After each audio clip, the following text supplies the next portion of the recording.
Padre, en el nombre de Jesús, Señor, te damos gracias por la oportunidad de poder buscar tu rostro en este primer domingo del año donde tenemos nuestra actividad como congregación. El día de hoy, Señor, queremos poner las cosas en orden. Y aunque hoy es 8 de enero y estas cosas debemos de hacerlas siempre y desde el principio, ahora, Señor, para nosotros este es el principio. Y queremos entonces ponerte en primer lugar y establecer con ello una ruta, Señor, de las cosas que tú quieres hablarnos a cada uno de nosotros. En el nombre de Jesús. Amén, amén y amén. Si yo les preguntara cómo quieren comenzar el año, o cómo comenzaron el año, alguno de ustedes podría decirme que comenzó desde el principio. Y suena bien, ¿verdad? Pero esta alocución verbal, y perdonen, pero tengo 2 semanas que no digo palabrejas, entonces van a salir algunas. Esta alocución verbal de la cual pues podríamos estar meditando, nos va a parecer redundante. Comenzar por el principio. Y alguien va a decir, ¿qué? ¿Se puede empezar en otro lado? ¿O no es cierto? Pero el problema no es ese, el problema es dónde está el principio.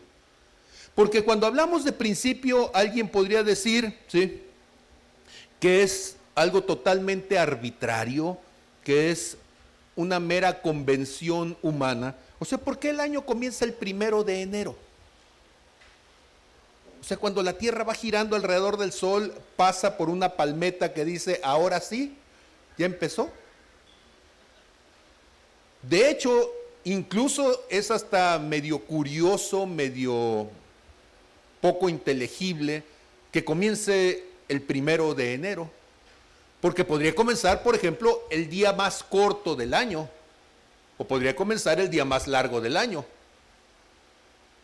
Tendría más sentido, ¿verdad?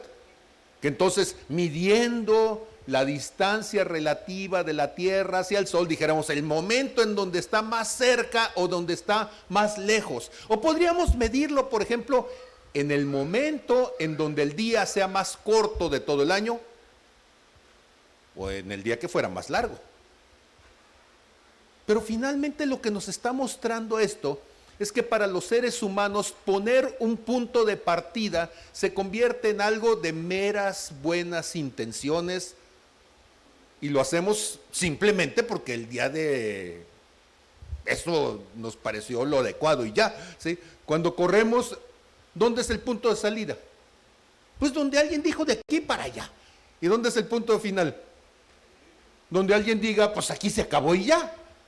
Pero no tenemos parámetros claros para decir cuál es el principio y cuál es el final. Por eso, si tú le preguntas a una persona, ¿cómo vas en tu desarrollo espiritual? ¿Qué te va a decir?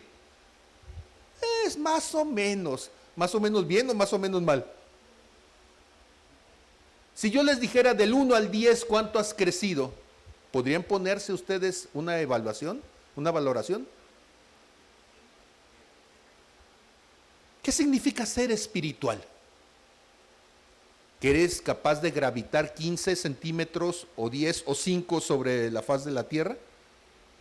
¿Y entonces qué sería? Porque gran parte del problema es que queremos comenzar un año con buenos deseos que son completamente desorientados y difusos. Y si les digo, ¿cuánto vas a lograr este año? Probablemente las cosas que me diga como buenos deseos sean totalmente intrascendentes en el sentido de lo eterno. Tener una casa más grande que finalmente cuando me muera la voy a dejar. Tener una cuenta de cheques que se va a devaluar. Ah, caray, esa no me gustó. ¿Tener qué? Más salud cuando en realidad estás envejeciendo y cada vez tienes menos. Y entonces nuestros buenos deseos pareciera que están tomando un principio que en lugar de estar orientado a lo eterno, está totalmente girando alrededor de lo temporal. Ok, no quiero frustrarlos, ¿sí? Pero ¿cuántos se sienten un poco frustrados ya con esto? ¿Ya lo logré? Porque esa es la introducción, si no tengo que machacar la idea. Ok, y entonces, ¿cuál es el problema? Inclusive, cuando nosotros estamos hablando en el matrimonio, por ejemplo, el anillo matrimonial. ¿Han escuchado a algún ministro? Yo le he dicho un montón de veces que el anillo matrimonial es el símbolo de algo que no tiene principio ni tiene fin. ¿Lo han escuchado eso? ¿Alguno de ustedes trae un anillo por ahí? Yo me iba a traer el mío y se me olvidó a la hora de la hora ya. ¿Y en dónde empezó ese anillo? A ver, señora, por favor, de la primera fila, pase con el anillo.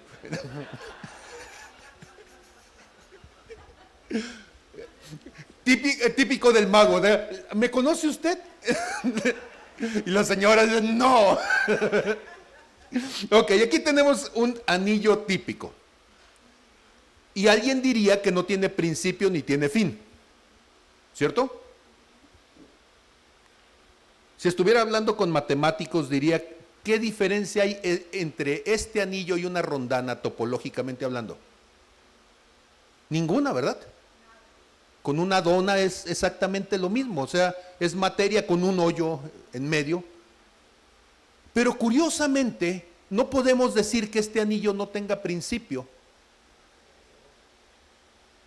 Para poder entender de qué estoy hablando, necesitaríamos hacer algo que se llama deconstrucción.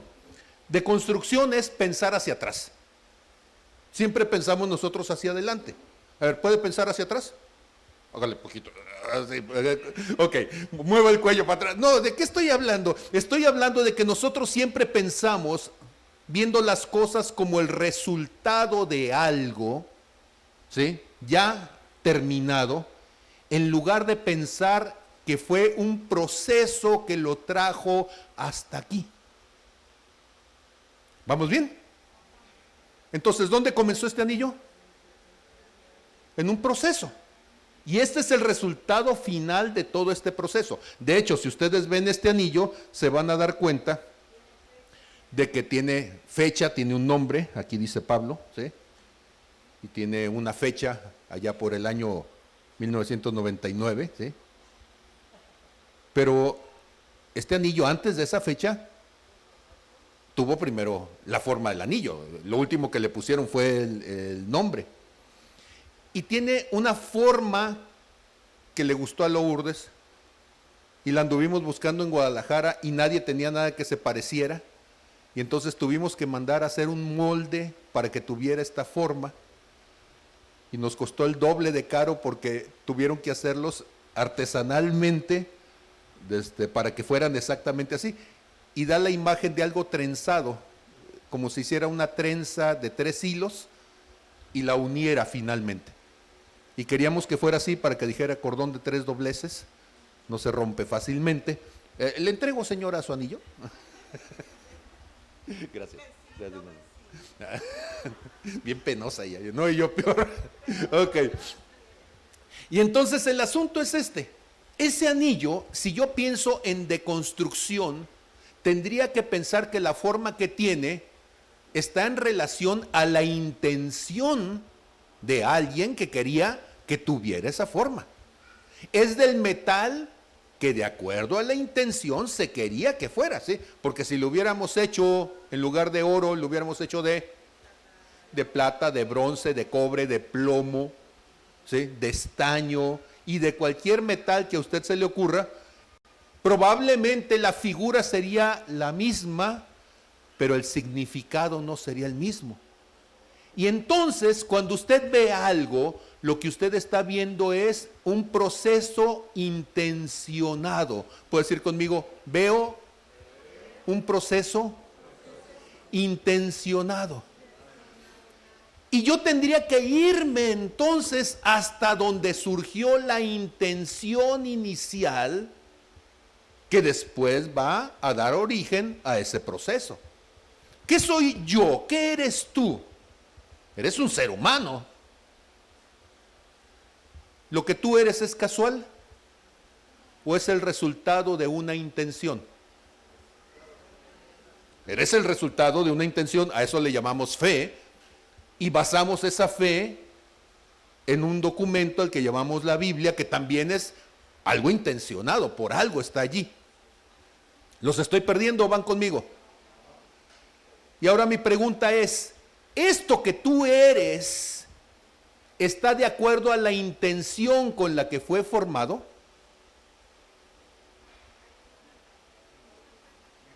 ¿Sí o no? O dicho de otra manera, ¿eres la imagen y semejanza de Dios? Entonces, cuando nosotros hablamos de volver al principio, lo que tendríamos que hacer es volver al principio de aquello que le dio el origen, esto es, la intención de cuando iba a ser formado. Aquí hay varios que se dediquen a la construcción de diferentes cosas. Para que algo salga bien, lo que hacen es regresarse a la intención, esto es, al plano, al proyecto, a aquello que estuvo diseñado desde el principio. ¿Están conmigo? Y si algo se sale de allí, tú dices, esto hay que corregirlo. Y entonces yo quiero animarte a que comiences a verte a ti en referencia del plano con el que te hicieron. Génesis 1:26, ¿qué dice Dios? Dios dice, hagamos al hombre a nuestra imagen, conforme a nuestra semejanza y señoríe. Y entonces Dios hizo al varón y a la hembra, a imagen de Dios los hizo. La primera cosa que yo quisiera preguntarte entonces es, cuando Dios está hablando de hacer algo, lo que hace Dios después de un tiempo, sigue manteniendo el total de la intención de lo que Dios quiso hacer. Dios te hizo perfecto. ¿Eres perfecto? Dios te hizo para ser una criatura eterna, sin enfermarte. ¿Sigues siendo una criatura sin enfermarse? Dios te hizo para que fueras una criatura sin morir. ¿Sigues siendo inmortal en este cuerpo? Y al que está a su lado, algo sucedió. A ver, ¿qué cosa? Lo hemos dicho muchas veces a manera de broma y en serio, la Biblia puede dividirse en 3 porciones. La primera porción le llamamos generación y corresponde a Génesis capítulo 1 y capítulo 2. ¿Cómo se llama la primera parte? Generación. La segunda parte corresponde a Génesis capítulo 3, verso 1 al 7. ¿Sí? Ya se le llamamos degeneración. ¿Cómo que degeneración? Sí, lo que Dios había hecho se echó a perder. Y lo que a Dios le costó 7 días, al hombre le costó 7 versículos echarlo a perder. ¿Sí? Y siempre lo digo de esta manera para que usted se lo aprenda. Y la tercera parte es la parte de la regeneración. A ver, ¿cuál era la primera? Generación. La segunda, degeneración. Y la tercera, regeneración. Y regeneración comienza en Génesis capítulo 3, verso 8, hasta Génesis 22, todo el resto de la Biblia para poder regenerar. Pregunta, ¿qué es más fácil? ¿Meter la pata o remediarlo? ¿Qué se lleva más tiempo? ¿Meter la pata o remediarlo? Entonces cierre la boca cuando no tiene que hablar, ¿sí? Piense cuando tiene que actuar. ¿Por qué? Porque una metida de pata de 1 segundo le puede costar un montón de tiempo, el resto de su vida, para poder resolver y remediar aquello que echó a perder. ¿Estamos bien? Ok, ahí estábamos entonces hablando de generación. Pero si cambiáramos un poquito el término, ¿cuántos de ustedes saben lo que es una estatua? ¿Sí? ¿Sí jugaron a las estatuas de marfil? Son así, 1, 2 y 3 así, ¿sí? Y luego el que se mueva, no sé, puede bailar el twist o alguna otra cosa más. Y entonces, la palabra estatua la utilizamos para construir 2 palabras interesantes. La primera se llama instaurar. Y cuando nosotros estamos hablando de instaurar algo, estamos hablando, bueno, primero, la palabra estatua, ok. Para no decirlo mal, estatuare. Tú dices, pues sí, es casi lo mismo. De ahí viene estatua. ¿Qué significa estatuare? Poner algo de pie y dejarlo firme. Por eso una estatua es algo que está puesto de pie y firme, no se mueve, ahí está. Y cuando juegas a las estatuas, ¿qué está diciendo? Ponte de pie y ponte firme. La palabra instituir, instaurar, es poner la estatua allí, firme. Pero la palabra restaurar significa volver algo a como debía de estar al principio. Entonces, cuando se cayó el ángel de la independencia allá en Ciudad de México por el terremoto, ¿se acuerdan ustedes que los abuelitos le decían a uno y uno no se las creía hasta que se volvió a caer en el siguiente terremoto?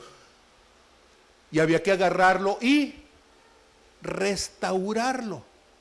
Restaurarlo significaba agarrar los pedazos que quedaron después del trancazo que se dio, volverlos a pegar, ponerlos en su lugar y repararlo para que otra vez pareciera aquello que había sido hecho desde el principio.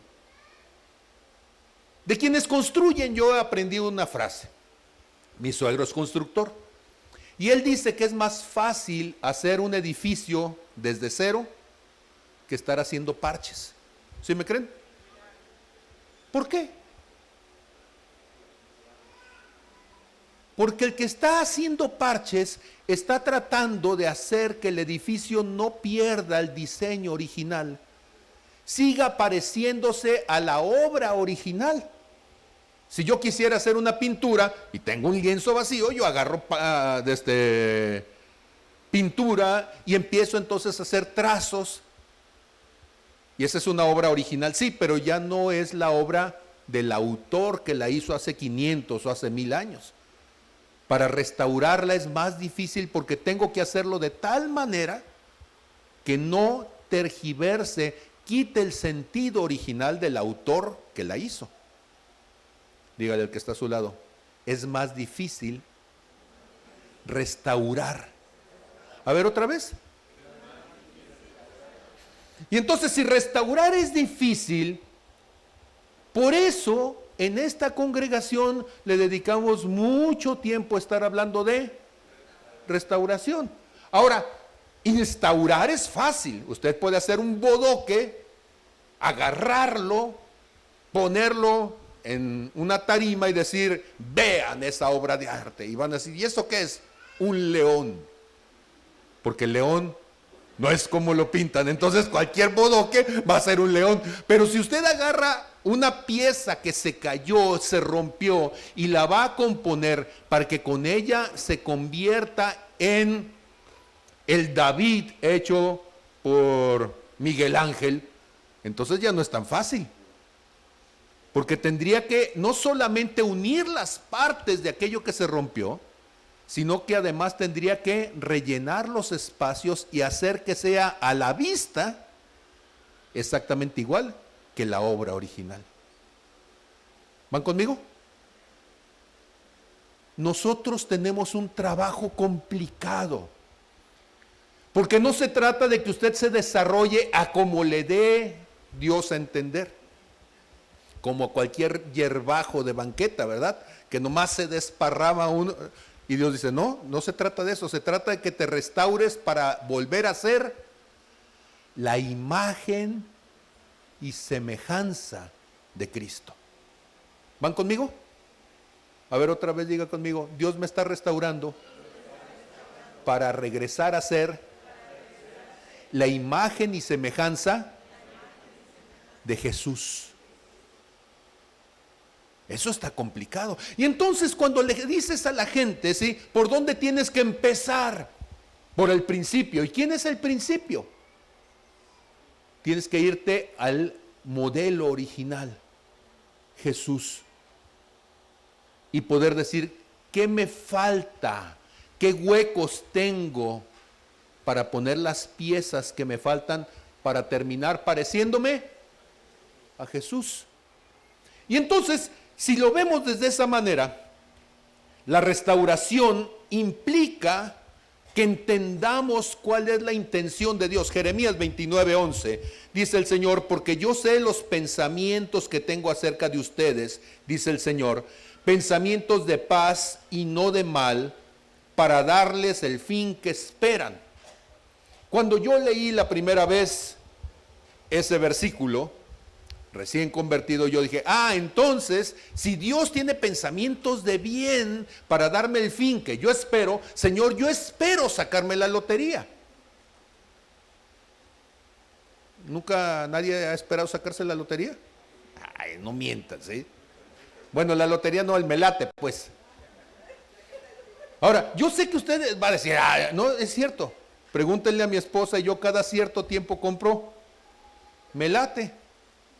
Y van a decir, pastor, ¿cómo lo haces? Proverbios 18:31, ¿qué es lo que dice? Que el hombre echa la suerte sobre su regazo, mas Dios es el que determina el fin de ella. ¿Para qué sirve el dinero? No sé usted, pero a mí para gastarlo. ¿En qué lo gasta usted? Mi esposa y yo tenemos un defecto tremendo, ¿sí? Y el defecto es que en lugar de estar pensando hacer negocios, ahorita estamos arreglando una casa porque pensábamos rentarla, que era la idea, y Dios le puso a mi esposa ayer o antier en la noche, ¿sí? El sentir, y luego ya me dijo, oye, y si en lugar de rentarla hacemos allí un lugar de reuniones para la iglesia entre semana porque está medio lejos. Y dije, esta es de las mías, ¿eh? ¿Por qué? Porque si pasamos por un terreno baldío, ¿sí? Otra gente verá, ¿sí? Una empresa, verá una escuela. ¿Sabe qué es lo que vemos nosotros? Iglesias. ¿Por qué? Porque tenemos corazón de ministro. Y entonces, ¿para qué me serviría a mí sacarme la lotería? Pues para invertirlo en el ministerio seguramente. El problema no es sacarse el dinero. Número uno es entender que yo puedo comprar el boleto, pero eso no significa que me lo voy a sacar. A menos que, como dice Proverbios 18:31, sea porque Dios quiere que me lo saque. Amén. Pero si Dios quiere que me lo saque y yo no compro, pues va a estar más complicado. Entonces, hace años llegamos a ese acuerdo, ¿sí? Yo le dije, está bien, Señor, si tú quieres que me lo saque, me lo voy a sacar, y si no, pues no. Y sigo gastando. Y he tenido un puño de... Y mi esposa dice, si no hubieras gastado, ya tendrías ahorrado un montón. Y digo, sí, pero si un día me lo saco, no me pides, ¿sí? Lo cierto, y fuera de toda broma con todo esto, cuando nosotros estamos pensando en hacer lo que Dios te ha mandado hacer, tú necesitas entender el plan original de Dios, para que todo lo que Dios te da entre dentro de ese plan. Y eso tiene que ver con que entiendas entonces cuáles son esas circunstancias de Dios, ¿sí? Tengo pensamientos de bien para ti, para darte el fin que esperas. Ahora yo sé que todo lo que Dios me da va a cumplir con ese fin, porque entiendo que lo que Dios quiere de mí, y espero que también de ti, es que te parezcas a Jesús. Jesús tenía una capa de doble ancho, de color púrpura. Cuando lo llevaron a la cruz, sus ropas no fueron rasgadas y repartidas. ¿Por qué? Yo sé que esos detalles, cuando uno los ve en la Biblia, uno dice, ay, pues nomás dice que los soldados se juntaron ahí y empezaron a jugar a las suertes para ver quién se quedaba con la ropa. Me voy a salir un poco del tema, pero déjenme explicarles eso. ¿Cómo se hace una tela? Vas a la parisina y bueno, sí, pero si hace 2000 años que no había parisina, ¿cómo se hacía una tela? Pues con un telar, vas a decir, bueno, muy bien. ¿Y cómo se hace un telar? Agarras un montón de hilos, los pones de un lado para otro, esos hilos, y vas a ir haciendo que se vayan cruzando unos y otros, uno adelante, otro atrás, uno adelante, otro atrás, y vas a ir pasando un hilo que los entrecruce a todos ellos con un palito que se llama corredera, lanzadera. Esa lanzadera se va a ir de un lado, lo vas a meter por un lado y lo vas a sacar del otro. Lo vas a meter de un lado y lo vas a sacar del otro. Si usted quiere saber cómo se hace eso en vivo, vaya a la Zitácua y ahí va a encontrar indígenas que están haciendo con telares rudimentarios tela tradicional. ¿Cuál es el asunto? ¿Qué tamaño debe de tener un telar para que pueda ser manejado por una sola persona?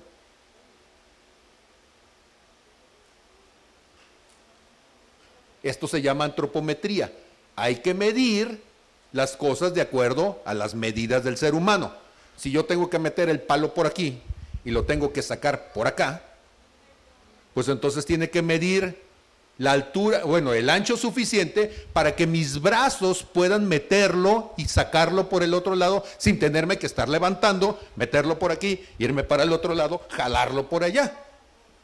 Y entonces un telar de una sola persona tiene aproximadamente la tela 80 centímetros, no más de 1 metro, porque es difícil de estar trabajando con él. Si ustedes tienen una tela de 1,60, tú dices, muy fácil, agarro 2 telas, las coso a la mitad y con ello ya tengo una grande. Sí, pero la tela que usaba Jesús no tenía costura intermedia. ¿Qué significa eso? Que era un telar grande, y un telar grande implica que cuando menos 3 personas tenían que manejarlo. Y entonces ya no es el salario de una persona, ahora es el salario de 3 personas. Muy bien. Pero estaba pintada de púrpura. ¿Y eso qué significa? Que había que sacar unos moluscos del mar Mediterráneo que normalmente crecen a una profundidad de 7 metros, cuando menos, hasta 15 metros de profundidad. En una época en donde había que bucear sin visor, sin snorkel, sin tanque de oxígeno, y entonces una persona tenía que ponerse en una lanchita, lanzarse al agua, bucear, escarbar en la arena para sacar ese molusco. ¿Cuántos moluscos crees que puede sacar una persona en una sola inmersión? 1, 2, 3. La pregunta sería, ¿y siempre que desciende encontrará moluscos? Puede ser que descienda y le dio vueltas y no encontró ninguno. Puede ser que encuentre uno y luego tenga que cambiarse de lugar y buscar otro. Y cuando saca el molusco, lo va a abrir, va a sacarle una vejiguita chiquita, lo va a exprimir y va a salir 1 o 2 gotitas, si está más o menos grande el molusco, de una tinta fuerte de color púrpura. Y con esas gotitas las va a ir juntando en un frasquito. ¿Cuántas gotitas tiene 1 litro? Bueno, pues imagínese el número de moluscos. Todo eso para poderlo meter entonces en una vasija, meter allí la tela, dejarla reposando, sacarla, exprimirla bien para que aguante otra tela y que después de secarla al sol tome un color púrpura. ¿Por qué el púrpura es el color de los reyes? Pues porque claro que ninguna otra persona podía pagarse el lujo de una tela pintada en color púrpura con el montón de moluscos que eso significaba. ¿Va conmigo? Ya conmigo. Hay que leer la Biblia detrás del texto. Y entonces esa tela, que además de estar pintada en púrpura, estaba de doble ancho y sin costuras intermedias, era una fortuna. Si la partían, perdía su valor. ¿Qué era lo mejor? Jugársela a la suerte y que a uno de ellos le tocara el premio mayor. Esa sola tela podía representar el salario de 1 año de una persona que estaba trabajando, ¿sí?, como soldado. Imagínense ustedes, ¿valía la pena? ¿Por qué se le estaban rifando? Porque era prerrogativa de quienes lo iban a ajusticiar quedarse con las cosas de la persona. Y a Jesús le habían dejado la tela para burlarse de él, porque lo llevaban arrastrando diciéndole, he ahí el rey de los judíos. Regreso al punto entonces. Diga conmigo Salmo 138, verso 8. Y dice Salmo 138, verso 8, el Señor cumplirá su propósito en mí. Tu misericordia, oh Dios, es para siempre. No desampares la obra de tus manos. ¿Estamos juntos? ¿Puedes decir conmigo, el Señor cumplirá su propósito en mí? A ver otra vez. El Señor cumplirá su propósito en mí. Una última vez. el Señor cumplirá su propósito en mí. ¿Y cuál es el propósito de Dios? Que sea la imagen y semejanza de Jesús. ¿Va conmigo? No tiene nada que ver con que si eres ingeniero o licenciado, no tiene nada que ver con que si eres rico o pobre, no tiene nada que ver con que si hablas español o inglés, no tiene nada que ver si tienes carro o en qué colonia vives. ¿Cuál es el propósito de Dios? Que te parezcas a Jesús. ¿Vamos bien? ¿Qué es volver al principio? Pues volver a entender que todo mi proceso tiene que ver con que yo me parezca a Jesús. ¿Cuántos de ustedes tuvieron alguna situación adversa en este año que acaba de terminar? ¿Alguien? Si no levantó la mano, déjeme orar para que el Señor le dé las de este año y las... digo, o sea, porque si no se está perdiendo usted algo, ¿sí? A ver, ahora sí, ¿cuántos tuvieron? Bueno, ahora sí ya todo el mundo levantó las manos, muy bien. Ahora, el asunto no es si tuviste una circunstancia adversa, el asunto es cómo enfrentar esa situación adversa te ayudó a ti a convertirte en la imagen y semejanza de Jesús. Se los vuelvo a decir. ¿Cómo esa situación adversa te ayudó a ti en desarrollar el propósito, convertirme en la imagen y semejanza de Jesús? Yo soy profesor. Eso ustedes ya lo saben, ¿sí? Y tengo por ahí algunos estudiantes, de hecho algunos de ellos a partir del día de mañana voy a mandarles mensajes felicitándolos porque van a tener la oportunidad, que normalmente no existe en mis cursos, pero ellos la van a tener de volver a solicitar calificación. Tengo un grupo totalmente, el grupo reprobado. Y si ellos no aprueban, entonces en la siguiente semana, ¿qué va a suceder? Van a tener una nueva oportunidad, segunda recuperación, para volver a aplicar el examen y poder acreditar. Y si después de esas dos oportunidades no acreditan, ¿qué va a suceder? Se van a ir a curso para volver a tener la oportunidad de recuperar la calificación. Dile al que está a tu lado, ¿acreditaste 2022? No, pregúntaselo, ¿sí? A ver, ¿acreditaste 2022? Porque si no acreditaste, déjame decirte que vas a llegar a 2023 ¿con qué? Con examen extraordinario de primera, segunda y tercera recuperación, y si no te vas a ir a título. Escúcheme, cada problema es una oportunidad de aprendizaje, cada circunstancia adversa es una oportunidad de maduración, cada situación difícil es la posibilidad que nos da la vida de renovar, restaurar nuestra manera de pensar. ¿Me estoy explicando? Ahora, no lo vea usted como algo negativo. Negativo sería que usted no terminó el año y se murió. Diga, estoy vivo. Significa que Dios tuvo misericordia. Porque mejor es perro vivo que león muerto. Y usted va a decir, ¿cómo perro? Mire, el perro, aunque lo ve usted sarnoso, sí, pero tiene oportunidad, se le puede quitar la sarna. Pero el león muerto, aunque sea el león y el rey de la selva, ya nada más es cadáver, carne podrida. Diga el que está a su lado, wow, wow. Sí, ok, muy bien. Y entonces, mejor es perro vivo, mejor es tener oportunidad. ¿Para qué? Para cumplir con el propósito de Dios, lo que Dios quiere hacer en mi vida. Amén. Y entonces 2023 es un año de oportunidad. ¿Para qué? Para cumplir el propósito de Dios en la vida de cada uno de nosotros. El año 2023 lo ponía al finalizar el año y se los mandé a ustedes también. Es un año que habla de la misericordia de Dios.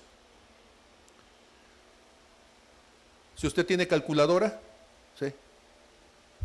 Divida 2023 entre 7. 7 en numerología bíblica es el número de la perfección de Dios. Va a estar fácil, va a dar, sí, le va a dar completo. ¿Por qué? Porque es 289. Si divide 289 entre 17, le va a dar que es 17, ¿sí? Por 17. Quiere decir que 2023 es 7 por 17 al cuadrado. ¿Sí? ¿Y eso qué? No, pues usted, nada, pero está bonito. No, no. ¿Qué significa que pueda ser divisible entre 7? Pero además, si usted suma 2023, 2 más 3, ¿cuánto es? Esto es algo raro. Que no todo número que es divisible entre 7, la suma de sus dígitos sea divisible entre 7. En este caso 7. Yo no sé ustedes, pero a mí eso me emociona muchísimo. ¿Por qué? Porque si le busco decir que Dios en su infinita misericordia está presente, perfecto allí, significa entonces que el Dios perfecto, el número 7, está allí. Pero ojo con esto, mientras que el mundo está viendo 2023 como un año de caos. No sé si usted lee noticias económicas aquí 2, 3, ya con los ojos ya veo acá está Yuri diciendo, pues sí, Y yo se los dije desde el año pasado, ¿sí? 2022 iba a terminar en crisis, 2023 se van a empezar a sentir las consecuencias y las consecuencias van a ser fuertes. Pero en medio de eso, Dios está allí. Ahora, ¿cuántos de ustedes quieren ver un milagro? A ver, levanten la mano. ¿Cuántos quieren ver un milagro? Muy bien, bienvenido al año de las tragedias. Ah, caray, pastor, no me hagas esto. Bueno, ¿quieren ver una resurrección? Ocupamos el muerto. Y nadie quiere ver al muerto. Nadie quiere morirse. Todo el mundo quiere llegar a la presencia de Dios, pero nadie quiere morirse. Pero cuando yo estoy hablando de que es un año de milagros, significa que en medio de la adversidad que todo mundo verá, será un año para desarrollar la fe. ¿Cuántos de ustedes quieren convertirse en personas de fe? Bueno, mire, si no se convierte, no importa. De todos modos, palo dado ni Dios lo quita. ¿Sí? El trancazo va a estar, y dice uno, ay, qué caray. Pues sí, 2023 va a ser un año complicado económicamente, y no es porque lo diga yo. Alguien podría decir, es que el pastor lo decretó. No, mire, FTX quebró y yo no tuve nada que ver. ¿Sí? Bankman-Fried, este muchacho que supuestamente era un genio, pues sí, es un genio. Tronó los dedos y desapareció todo como el de la lámpara maravillosa, ¿sí? Y dejó un montón de gente en la ruina. Y todo ese tipo de cosas está haciendo que las criptomonedas caigan, que se pierda la apreciación bancaria, etcétera, etcétera. Para más datos consulten a mi asesor, allá está Yuri. Pero escúcheme, la adversidad es tiempo de oportunidad. ¿Lo dice conmigo? La adversidad es tiempo de oportunidad. Y entonces la adversidad va a estar allí, la quiera o no la quiera. La adversidad ya está en movimiento y el mundo de una u otra manera se va a enfrentar a ella. Pero habrá quienes esa adversidad la vean de la manera correcta y la conviertan en oportunidad. ¿Puedes decir conmigo? De mí depende si es tragedia o es milagro. A ver otra vez. Pero ya está servida la mesa, ¿sí? Y de mí depende si es un banquete y lo veo como banquete, o digo, otra vez, sí, cirlón, ya me hartó el cirlón. Yo no sé, ¿verdad? A mi hija sí, cuando estábamos chicos, cuando estaban chicas, fue un tiempo en donde yo estaba trabajando en varias cosas, me iba más o menos bien. Cada semana sacábamos a comer a la familia y Paulina, por ahí anda Paulina, ¿sí? Más de alguna vez protestaba, otra vez cirlón, otra vez. Y mi esposa le dijo, mira, nada más para cambiarte de actitud y que entiendas, Dios va a tratar con todos nosotros, ¿eh? Y bueno, me corrieron del lugar. De lo que andaba ganando, terminé ganando como la quinta parte y luego ya decía Paulina, ya me voy a portar bien, ya no voy a decir, ya palo dado, ¿sí? Y el asunto es esto, que entendamos entonces cómo Dios quiere cambiarnos. Casi no voy a terminar con la introducción, ¿sí? Y no es broma, ¿sí? Y entonces eso va a obligar a algunas cosas y ahorita le cuento. Cuando nosotros pensamos, Proverbios 25, verso 28, vaya conmigo por favor, Proverbios 25, verso 28. Dice, como ciudad derribada y sin muro es el hombre cuyo espíritu no tiene rienda. Como ciudad derribada y sin muro es el hombre, el ser humano, cuyo espíritu no tiene rienda. La primera cosa que dice es cómo, lo que significa es que está haciendo una metáfora. ¿Estamos bien? Entonces, si es una metáfora, primero pensemos de quién está hablando. El hombre cuyo espíritu no tiene rienda. Una persona sin freno, una persona sin límites. Dice, su condición es como la de una ciudad derribada y sin muro. Las riendas son para los animales, alguien va a decir. ¿Cómo es que hay un versículo que me dice que yo debo de tener una rienda?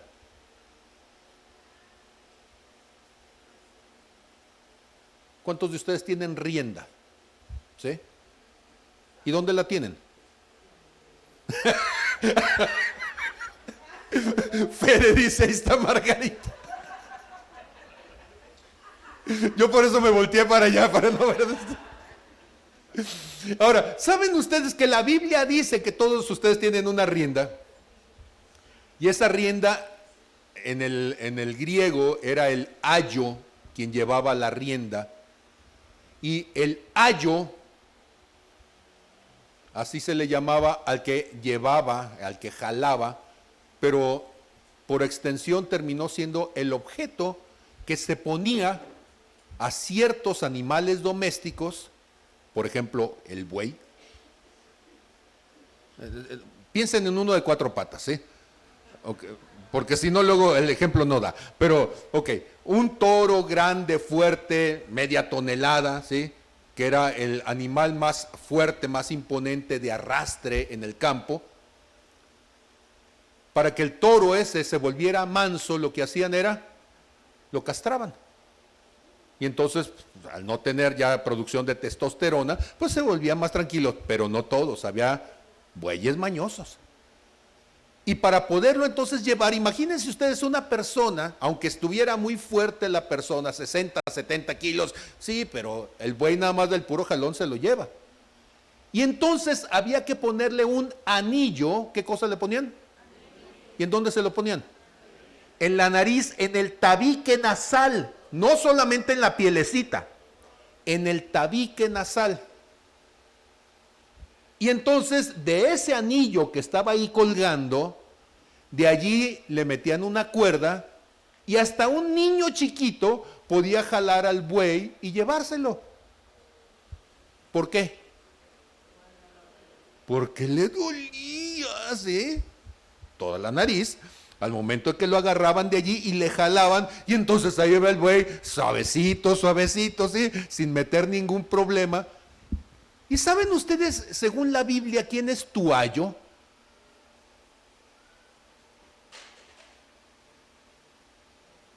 ¿Cuántos leen la Biblia?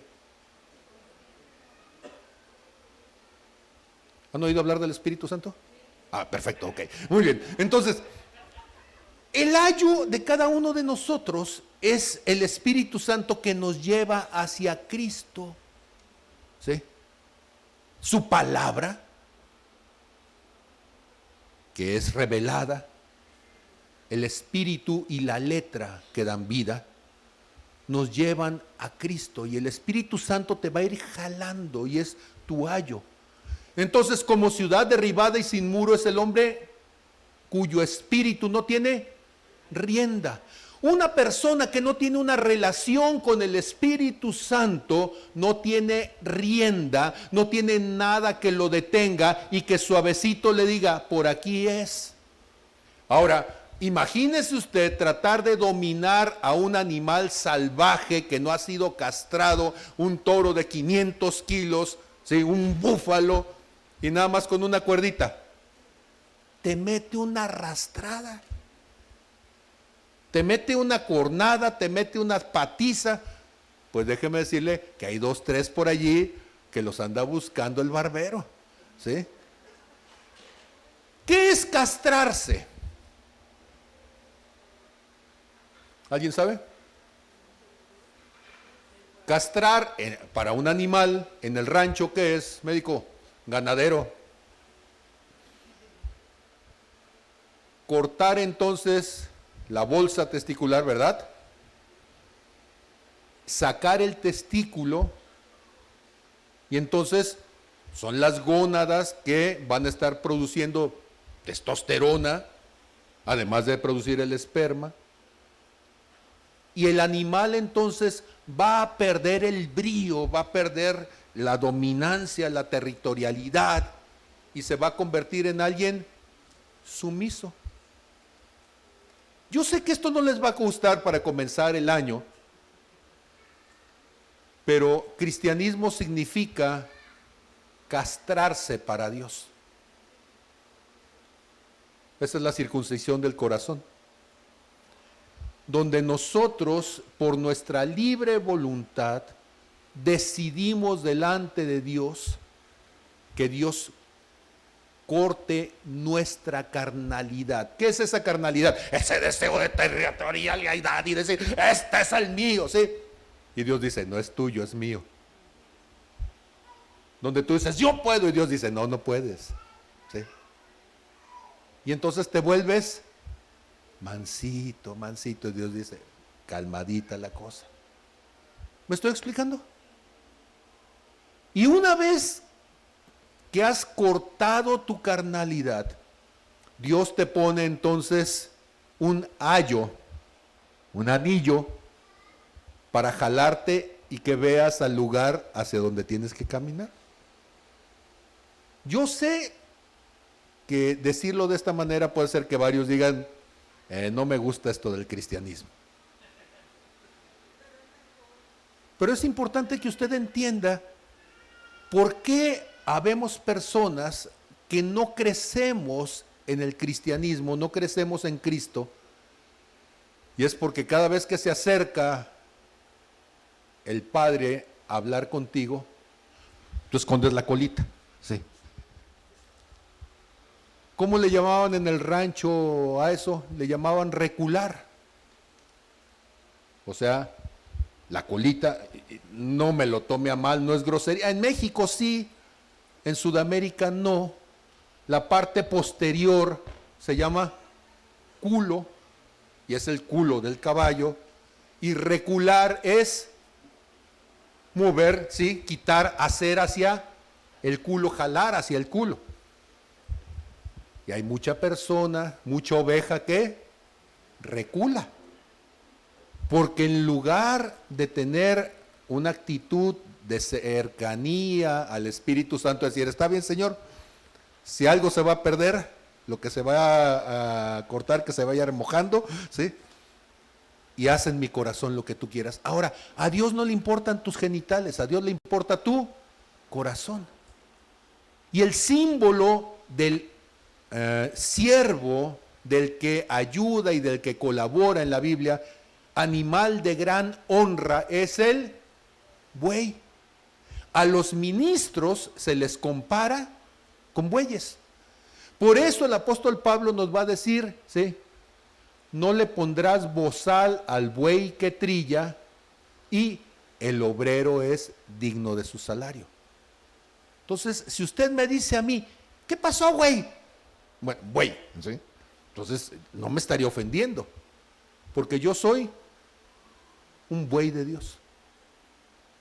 Mi trabajo es jalar la carreta, llevar la carga, abrir, ¿sí? Con el arado el surco para sembrar. Pero cada uno de nosotros tenemos un llamado a ser siervos, colaboradores. Y Jesús dijo, llevad mi yugo. ¿Puedes decir conmigo, llevad el yugo? A ver otra vez. Y dígale al que está a su lado, y las gallinas no llevan yugo. A ver, ¿cómo? Entonces, si usted es gallina, nunca va a llevar el yugo. ¿Qué necesita hacer? Buey. ¿Vamos bien? ¿Todo el mundo en santa paz? Entonces estamos comenzando el año en lenguaje de rancho, ¿verdad? Y entonces cuando nosotros estamos hablando de eso, castrar al buey no se hace para agredir al buey en el contexto del rancho, sino para desarrollar el carácter del que sirve. Lo voy a volver a decir. Castrar al buey no es para agredir al buey, es para desarrollar el carácter del que sirve. Porque un animal que no tiene carácter para servir se convierte entonces en un peligro constante. No puede llevar la carga porque entonces, si amaneció de malas, patea la carreta y tira la carga. No puede llevar el arado porque se enoja y entonces cuerna al del arado. No puede convivir con otros en el corral. No puede ir junto con otro porque va compitiendo y va golpeando y va lastimando. Y la única manera entonces en donde puede servir teniendo el carácter, dígale así. A ver, ¿cómo? Ahora dígale al que está a su lado. Feliz año nuevo. De regalo de año nuevo, Dios te afiló las tijeras, ¿sí? Y entonces cuando Dios está hablando acerca de desarrollar el carácter, usted no creería jamás que Cristo es el ejemplo del que sirve. ¿Significa qué? Que Cristo se castró espiritualmente para poder servir a Dios. Haya en ustedes este mismo sentir que hubo en Cristo Jesús, el cual siendo en la forma de Dios, no estimó el ser igual a Dios como cosa a que aferrarse, sino que se despojó. Diga conmigo, se despojó. ¿Qué significa despojarse? Se castró espiritualmente, renunció a su condición de Dios para tomar forma de ser humano y en su condición de hombre tomó la forma de siervo, haciéndose obediente hasta la muerte y muerte de cruz. Por lo cual Dios le entregó un nombre que es sobre todo nombre, para que en el nombre del Señor se doble toda rodilla de los que están en los cielos, en la tierra y debajo de la tierra. Que toda lengua confiese que Jesús es el Señor, para la gloria de Dios Padre. ¿Me estoy explicando? Como ciudad derribada y sin muros es el hombre que no se ha castrado en su carnalidad, que no ha renunciado a su condición biológica de animal dominante, agresivo, envidioso, pateador, gobernador y yo no sé cuántas cosas más, y que donde quiera que pasa deja chipotes, heridas, moretes. Donde quiera que pasa deja agravios, donde quiera que pasa deja lesiones. Y Dios dice, ¿quieres servirme? Entonces necesitas rienda. Pero la rienda no basta con ponerle, ¿sí?, el aro aquí, porque si es brioso, al jalarse se va a arrancar hasta la nariz. Y Dios dice, pasemos primero a la cruz. A ver, ¿qué cosa es la cruz? ¿Cuántos de ustedes han oído hablar de la cruz? Yo sé que está a sus espaldas y por eso de repente se nos olvida, ¿sí? Porque sí, allá la tenemos. Porque simbólicamente la cruz no es el lugar final. ¿La cruz qué es? El principio. Por eso aquí la tenemos allá. en el lado oriente, porque también esto está orientado para que del oriente al occidente, la puerta, como en el tabernáculo, da hacia el oriente, y de aquel lado entonces está el altar de sacrificio. ¿Qué es la cruz? El altar de sacrificio. Para llegar a Cristo hay que pasar por, dígale que está a tu lado, la cruz significa, y hágale así, con la tijera. ¿Sí? ¿Qué es la cruz? ¿Usted es cristiano? ¿Se le nota el tijerazo? Porque si no, no es cristiano. Le dio la vuelta a la tijera y sigue siendo macho entero. Sí. Pero macho entero inútil para Dios porque no se deja usar. Es indómito, es salvaje, silvestre de a tiro todavía, cimarrón. Y para poder servir a Dios a la imagen de Jesús, necesitamos dejar la carnalidad. A eso se le llama carácter. ¿Puedes decir conmigo? A eso se le llama carácter. A ver otra vez. ¿Has visto un hombre sabio? Dice que construyó sobre la roca. Por eso cuando vino el viento, vino la marea, vino el vendaval, se mantuvo. Pero había un hombre necio que construyó sobre la arena. ¿Qué es construir sobre la roca? Es hacer las cosas a la manera de Dios.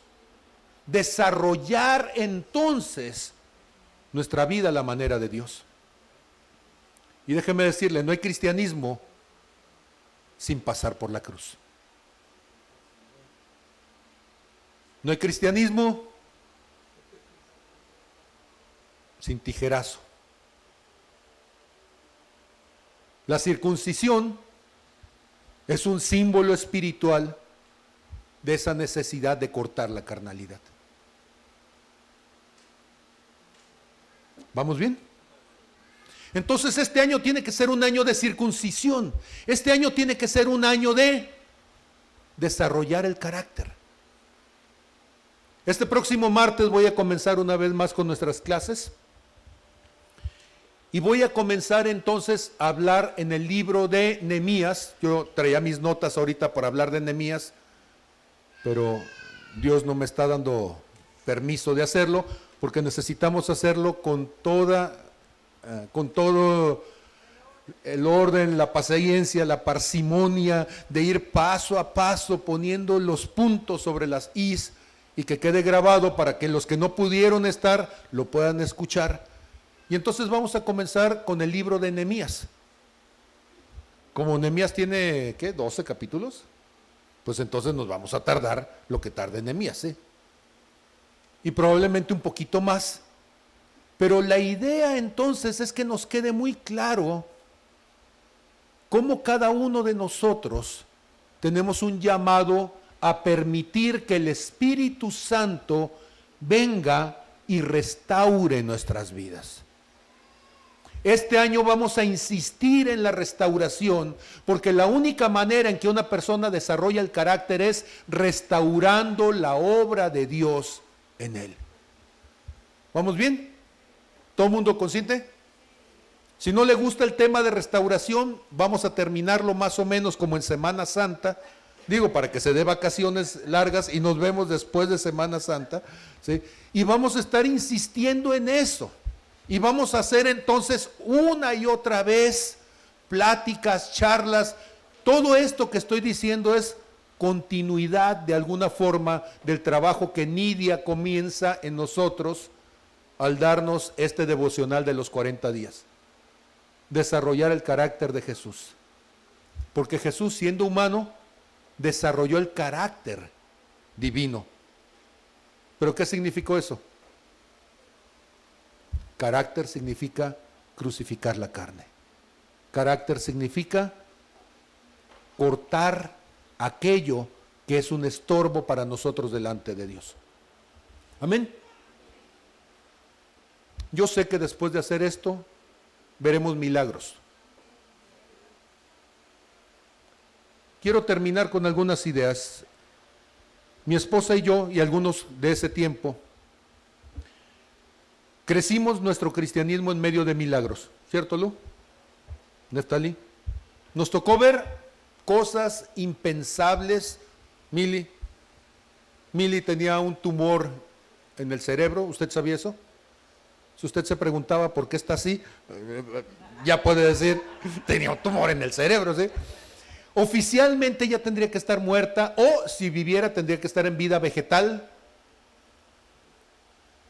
No tenía un diagnóstico, bueno, tenía un diagnóstico, pero no había nada favorable. Dios la sanó. Todo el proceso de lo que implica, Dios estuvo allí. Yo creo en un Dios de milagros. Pero ¿cuál es el problema o la limitación para poder ver un milagro? ¿Sabe usted? El problema es que le dejemos de estorbar a Dios. Y nuestra carnalidad le impide a Dios actuar. Si nosotros tuviéramos el poder de Dios en este momento para transformar todas las cosas, seríamos como changos con escopeta, ¿sí? Tirándole a todo lo que se moviera, ¿sí? Matando a medio mundo, haciendo destrozos. ¿Por qué? Porque mientras haya egoísmo, mientras haya ira, mientras haya envidia, mientras haya contienda, el poder de Dios, en lugar de convertirse en algo constructivo, sería la base misma de la destrucción. Y entonces este año vamos a insistir una vez más. Necesitamos crucificar la carne, necesitamos desarrollar el carácter, necesitamos castrar lo animal en nosotros. ¿Por qué? Porque este año va a ser difícil y la única manera de sobrevivirlo en santa paz y con éxito va a ser sobrenaturalmente. Quiero que entiendan la lógica de todo esto con la deconstrucción. Si yo les he dicho, Oseas 5:15, en su angustia me buscarán, pues yo prefiero buscarlo antes de la angustia. ¿Cuántos prefieren buscarlo antes de la angustia? Entonces, váyase preparando y desarrollando en usted el carácter. Cuando nosotros de nuestra propia voluntad estamos dispuestos a que Dios corte, es más, nosotros mismos lo proponemos y decimos, Señor, esta área en mí no es correcta, córtala. Es menos traumático, es mejor. La sanidad es más rápida, duele menos, es más, hasta uno lo desea. Yo sé que cuando estoy diciendo estas cosas, pues, no los veo muy convencidos, ¿sí? ¿Cuántos de ustedes, a ver, para ir terminando estas ideas, cuántos de ustedes han tenido alguna vez un tumor en su cuerpo? ¿Alguien? ¿Sí? Somos pocos los que nos han operado, ok. ¿Cuántos de ustedes gustosamente dijeron, quítamelo? ¿Me estoy explicando? Si sabes que esa cosa que está allí te puede matar, que no es parte de ti, que está atentando contra tu integridad y tú dices, no lo quiero.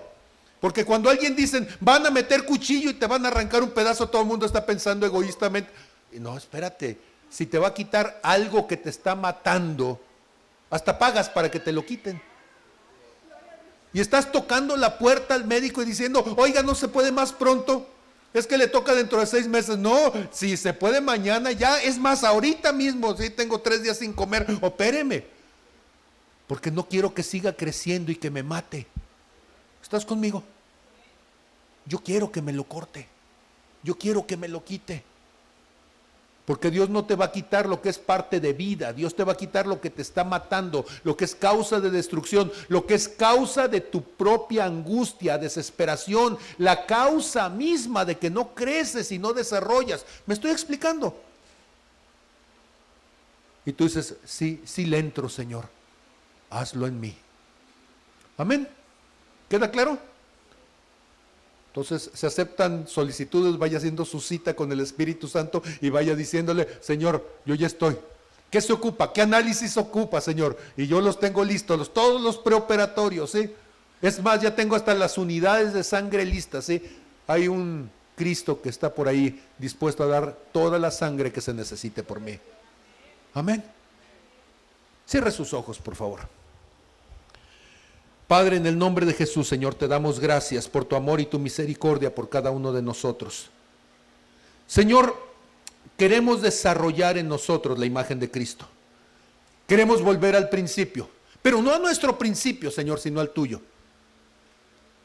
Y que nos des forma de acuerdo a aquello que tú has decidido, Señor, que nosotros seamos. Señor, yo espero ver milagros en este año, pero antes tengo que pasar a la cruz y yo estoy dispuesto. Hazlo ya, Señor, yo tengo prisa, tengo urgencia, Señor, una desesperación para que tú hagas en mí tu obra. Tu palabra dice que tú cumplirás tu propósito en mí, que tu misericordia es para siempre, que tú no desamparas la obra de tus manos. Señor, líbrame de mi carnalidad, líbrame, Señor, de mi condición adversa a ti, líbrame de todo aquello que es un impedimento, Señor, para que yo entonces pueda ser testigo de tu obra. No me interesa nada en lo externo, no me interesa nada en lo material, no me interesa renombre, Señor, me interesa reflejar tu presencia. Gracias, Padre, en el nombre de Jesús. Amén, amén y amén.